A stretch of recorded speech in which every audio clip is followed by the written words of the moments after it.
오늘의 본문은 사도행전 1장 1절에서 8절까지의 말씀입니다. 이번 주의 가족 주제는 지상명령입니다.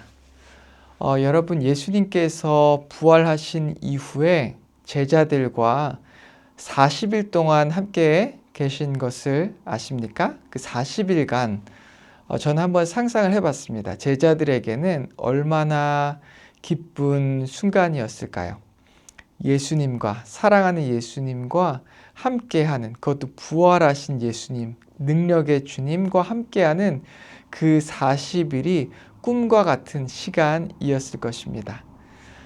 그 40일 동안 예수님은 무엇을, 어떤 주제로 제자들과 이야기를 나눴을까요? 그것을 성경에서 잘 이야기를 하고 있습니다. 아마 모세도 자신이 죽기 전 가장 중요한 자신의 율법에 대한 것을 백성들에게 이 모압 광야에서 설교를 했죠. 그것이 바로 신명기 서에 잘 나와 있고, 여호수아도 그가 죽기 전에 이스라엘 백성들에게 정말 중요한 믿음의 철칙에 대해서 그리고 이 이스라엘 백성들에게 믿음의 결단을 하도록 했습니다. 예수님도 가장 중요한 것을 제자들에게 가르쳐 주셨을 텐데요. 그것이 무엇인지 말씀을 봤으면 좋겠습니다.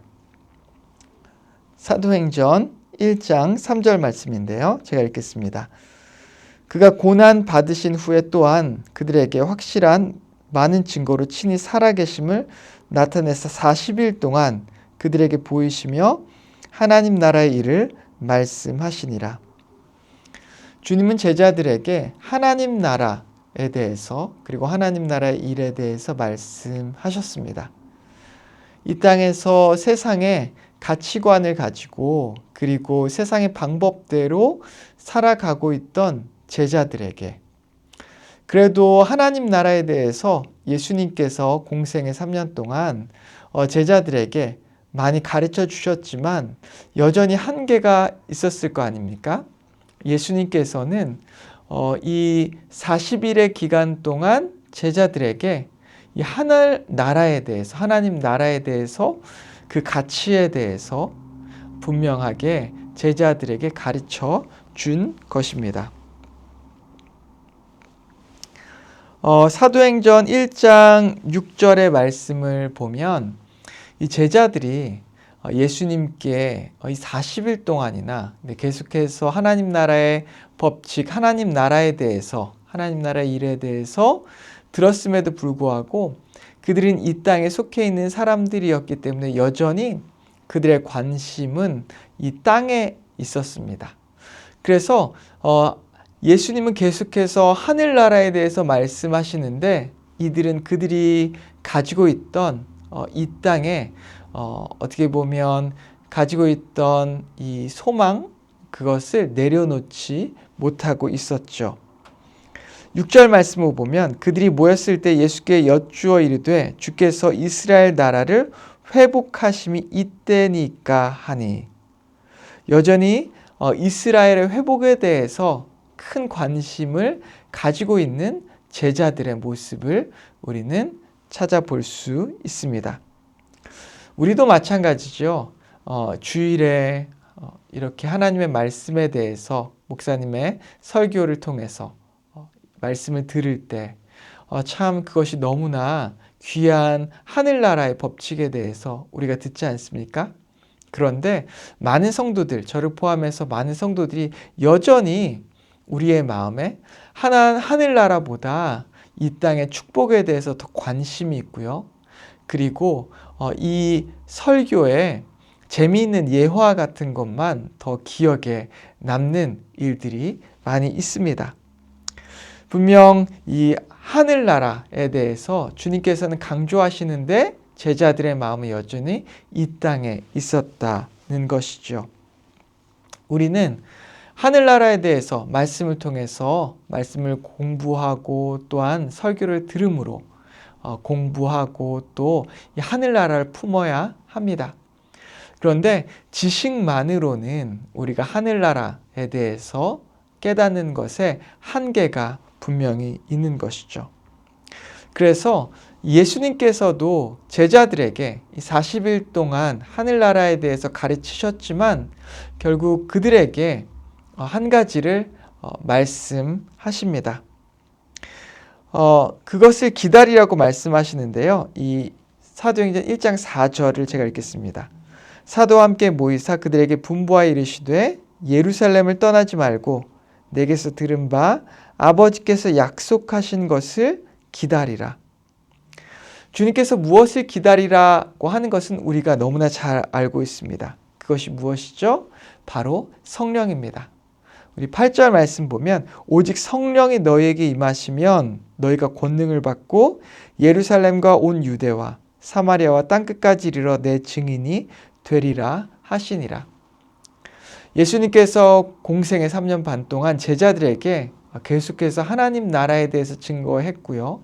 또한 무리들에게, 이스라엘 백성들에게 이 하나님 나라에 대해서, 그리고 주님께서 오신 그 이유에 대해서, 또한 주님이 누구이신지에 대해서 말씀하시고 가르치셨습니다. 예수님께서 죽으신 이후에 부활하신 다음에도 제자들에게 하늘나라에 대해서 말씀하셨지만 제자들의 마음은 여전히 이 땅에 묶여 있었습니다. 그런 그들에게 예수님께서는 성령을 기다리라고 말씀하시는 것입니다.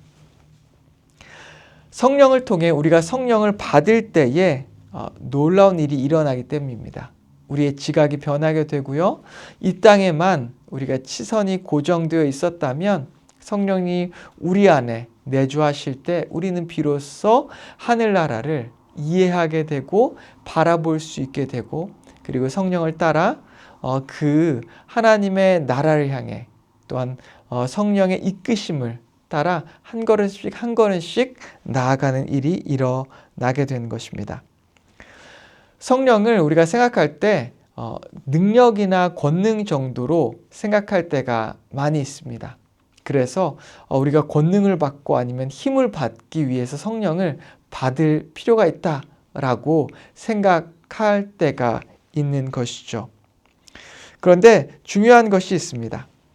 이 성령님은 분명히 우리 안에 내주하시는 인격체라고 하는 것입니다.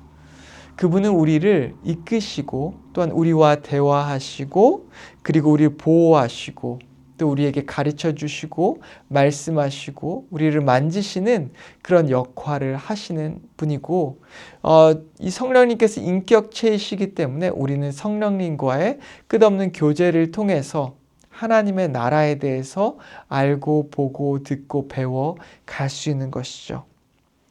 또 한 가지, 우린 지상 명령을 미션으로만 생각할 때가 있습니다. 우리가 꼭 해내야 하는 어떤 일로 생각할 때가 있는데요. 지상 명령은 성령님과 함께 하나님 나라를 세워가는 이 과정이자 하나님 나라를 세울 수 있는 유일한 방법이기도 합니다. 본문을 보면 증인이 되리라라고 말씀하셨고 예루살렘에서 땅끝까지 증인이 된다라고 말씀하셨습니다. 그 시작의 범위가 바로 예루살렘이었고, 그리고 그 땅끝을 향해서 나아가는 것을 우리는 이 사도행전 1장 8절에서 확인할 수가 있습니다. 우리가 있는 곳에서 시작된다는 것이죠. 우리 안에 내주하시는 성령님의 역사로 말미암아 우리가 있는 곳에서 바로 이 지상 명령이 시작되는 것이라는 것입니다. 단지 외국에 나아가서 선교하는 것, 그리고 외국인에게 복음을 증거하는 것도 중요한 선교의 방법이지만 주님께서는 그 시작을 그 제자들이 있었던 예루살렘에서 시작하도록 명령을 하셨습니다. 우리도 마찬가지입니다. 우리 안에 성령이 내주하실 때 우리가 있는 곳에서부터 이 지상 명령이 시작됩니다. 성령님과의 깊은 관계를 통해서 성령님께서 우리의 지각을 변화시키시고 우리의 인격을 변화시키시고 우리의 생각과 말과 우리의 습관을 변화시키는 그 과정 가운데 이 지상 명령이 시작되는 것이죠. 그리고 여러분 놀라운 것 아십니까? 우리는 성령님과 함께하기 때문에 우리가 비록 연약하고 부족하고 죄인이지만 우리 가운데 복음을 전할 수 있는 충분한 능력이 있다라고 하는 것입니다. 성령님 안에, 성령님의 말씀 가운데 순종하는 것 안에 지상 명령의 키가 담겨 있다라고 하는 것이죠. 오늘 이 말씀을 통해서 우리 안에서 역사하시는 성령을 우리의 주인으로 받아들이시길 바랍니다. 성령의 능력으로 세상의 가치를 내려놓고 세상이 우리 안에 있는 세상의 가치를 하나님 나라의 가치로 바꾸실 수 있기를 바랍니다. 그리고 우리의 부족함을 계속해서 보고 그 안에서 좌절하며 살아가는 것이 아니라 내 안에 있는 성령님, 나는 연약하지만 이 연약한 나를 메꾸시고 바꾸시고 함께 하시는 그 예수님의 놀라운 사랑과 그리고 성령님의 놀라운 능력을 의지하며 주님께서 주신 그 지상명령을 가지고 오늘도 선교적인 삶을 살아가는 저와 여러분 되기를 주님의 이름으로 축원합니다. 함께 기도하겠습니다. 하나님 아버지 감사합니다. 예수님께서 제자들에게 40일간 하나님의 나라에 대해서 말씀하셨지만 여전히 제자들은 이 땅에 관심이 많았습니다. 그들이 성령을 받았을 때야 비로소 그들의 생각과 또한 말과 삶이 변했습니다.